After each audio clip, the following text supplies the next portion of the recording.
የፖሊስ መምሪያ ሹሙ ኦቹማይሎቭ አዲስ ካፖርቱን ለብሶና የተጠቀለለ ዕቃ በብብቱ ስር ይዞ የገበያ ቦታውን በማቋረጥ ላይ ነበር። የተወረሱ ፍራፍሬዎችን በእጁ የያዘ ባለቀይ ጠጉር ፖሊስ ከኋላው አስከትሏል። በቦታው ላይ ጸጥታ ነግሷል። ገበያው ውስጥ አንድ ነፍስ እንኳ አይታይም። ተከፍተው የተተዉት የሱቆቹና የመጠጥ ቤቶቹ መስኮቶች በረሃብ በሰፊው ብለው የተከፈቱ አፎች ይመስላሉ። አጠገባቸው ምንም ነገር አይታይም። ኦቹማይሎቭ በድንገት አንድ ሰው ሲጮህ ሰማ። ትናከሳለህና አንተ የተረገምክ አውሬ! በዛሬ ጊዜ ውሾች መናከስ አይፈቀድላቸውም። ኧረ በቃ! ወይኔ ወይኔ ወይኔ! የውሻ ጩኸት ተሰማ። ኦቹማይሎቭ ድምፁ ወደ መጣበት አቅጣጫ ሲመለከት በሦስት እግሩ እያነከሰ ከጣውላው ቤት ግቢ የሚሮጥ ትንሽ ውሻ አየ። ያልተቆለፈ ነጭ ሸሚዝ የለበሰ ሰው እያሳደደው ነበር። ሰውየው የውሻውን ተረከዝ ለመያዝ ተቃርቧል። ድንገት ተደናቀፈ። ነገር ግን ሲወድቅ ተንጠራርቶ የውሻውን የኋላ እግር ያዘ።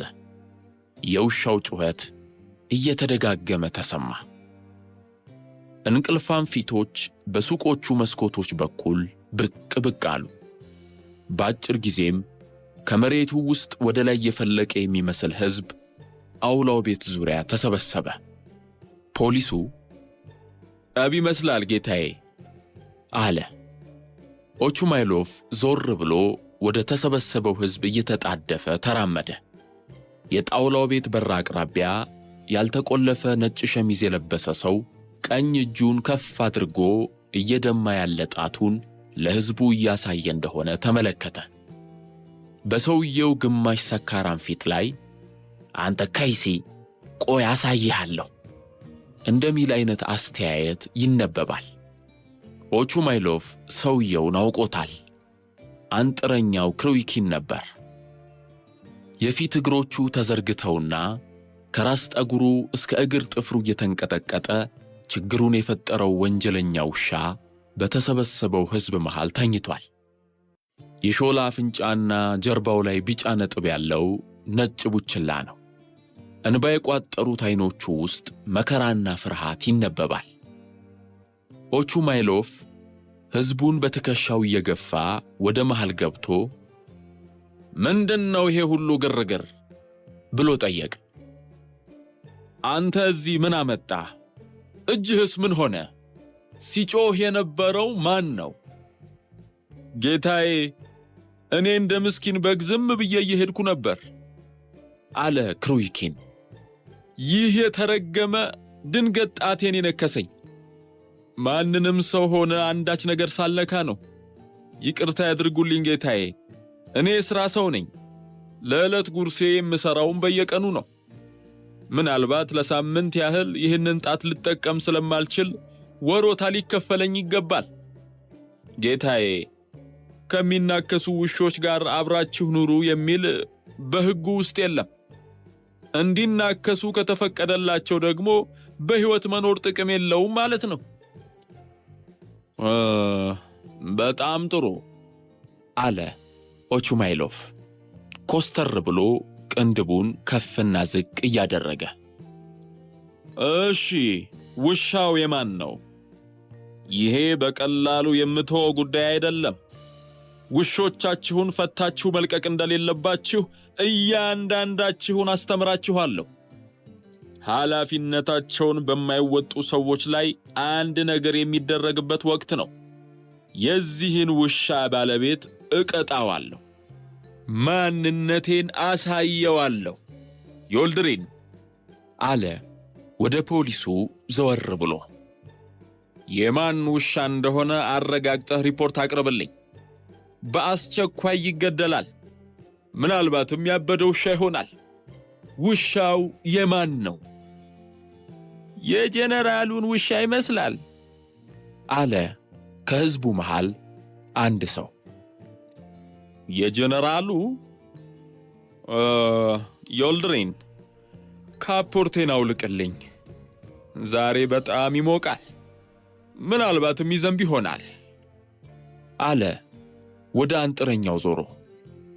በመቀጠልም ክሮይኪን፣ አንድ ያልገባኝ ነገር አለ።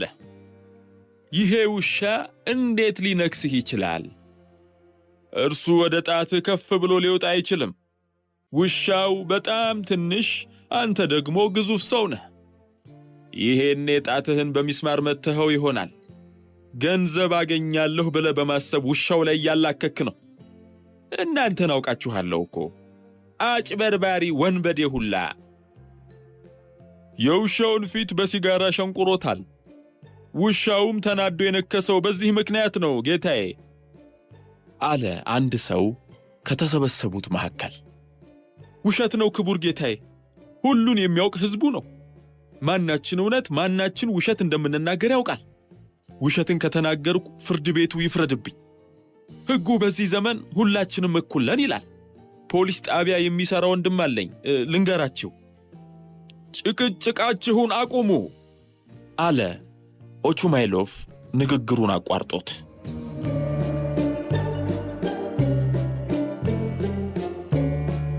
ከጥቂት ፋታ በኋላ አይ ይሄ የጀነራሉ ውሻ አይደለም አለ ፖሊሱ በጥልቅ እያሰበ። ጀነራሉ ይህንን የሚመስል ውሻ የላቸውም። የእሳቸው ውሾች ከዚህ የተለዩ ናቸው አለ። ስለምትለው ነገር እርግጠኛ ነህ? አዎን ጌታዬ፣ በደንብ እርግጠኛ ነኝ። እኔም ራሴ አውቄዋለሁ።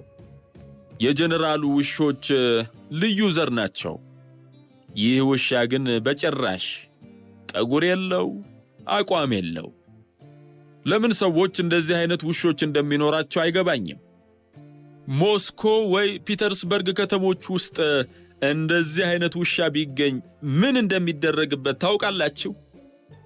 ማንም ስለ ሕጉ ሳይጨነቅ ውሻው ወዲያውኑ ይታነቃል። ክሮይኪን፣ ተበዳዩ አንተ ነህ። መከራም ደርሶብሃል። ይህንን ጉዳይ በቀላሉ የምተው አይደለም። ባለቤቱን ልክ ማስገባት አለብኝ። ኦቹማይሎቭ ይህንን እንደተናገረ ከሕዝቡ መካከል በእርግጥም የጀነራሉ ንብረት ነው የሚል አንድ ድምፅ ተሰማ። ዮልድሪን፣ ካፖርቴን እንድለብስ እርዳኝ። ይበርዳል፣ ነፋሱም እየበረታ ነው። ብርዱም አንቀጠቀጠኝ። ውሻውን ወደ ጀነራሉ ጋር ወስደህ እዛው አጣራ። እኔ አግኝቼ እንደላኩትም ነገራቸው። ውሻው ውጭ እንዳይወጣ እንዲጠብቁትም ነገራቸው። ውድ ውሻ ይሆናል። ይሄ አሳማ ሁላ በሲጋራ ከሸነቆረው በቅርቡ ይበላሻል። ውሻ እንክብካቤ የሚፈልግ ፍጥረት ነው። ስማ አንተ ደደብ፣ እጅህን አውርድ። ይሄ የማይረባ ጣትህን ካሁን በኋላ እንዳታሳየኝ። ጥፋቱ የራስህ ነው። እንዲያውም ይኸው የጀነራሉ ወጥ ቤት ኃላፊ መጣ። እሱን እንጠይቀው። እንዴት ነህ ፕሮኮር? አንዴ ወደዚህ ትመጣ።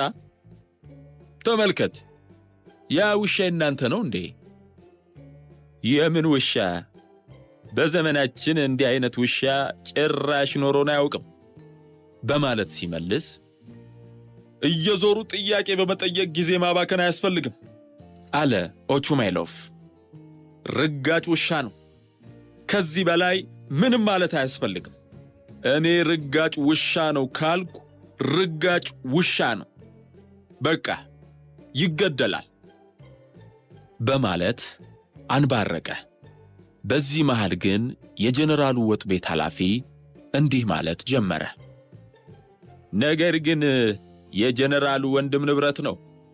በቅርቡ ነው ከሞስኮ ከተማ የመጡት። የኔ ጌታ እንደዚህ አይነት ውሻ አይወዱም። ወንድማቸው ግን ይወዳሉ። እና ወንድማቸው መጥተዋላ? ጠየቀ ኦቹማይሎቭ። የደስታ ፈገግታም ፊቱን ሞላው። ይገርማል። እኔ ግን አላወቅኩም። እንደገና የመጡት ለጉብኝት ነው እንዴ? አዎን ጌታዬ፣ ለጉብኝት ነው። ደህና ደህና። እኔ ጭራሽ አላወቅኩም። እና የእሳቸው ውሻ ነው አልከኝ? በጣም ጥሩ፣ በጣም ደስ ብሎኛል። ውሰደው። የሚያምር ትንሽ ውሻ፣ ፈጣን ትንሽ ውሻ። የዚህን ሰውዬ ጣት ለቀም አደረገችው። ለምን ትንቀጠቀጣለህ አንተ ውድ ትንሽዬ ነገር? ያንን ተንኮለኛ ሰውዬ ጉድ ሰራኸው። ጀግና ጀግና ነህ። የወጥ ቤቱ ሰውዬ ውሻውን ይዞለት ሄደ። የተሰበሰበው ሕዝብ ክሩይኪን ላይ ሳቀበት። አንድ ቀን ይዝሃለሁ በማለት ኦቹማይሎቭ ዛተበት። ከዚያም ራሱን በካፖርቱ እየጠቀለለ የገበያውን ቦታ ማቋረጡን ቀጠለ።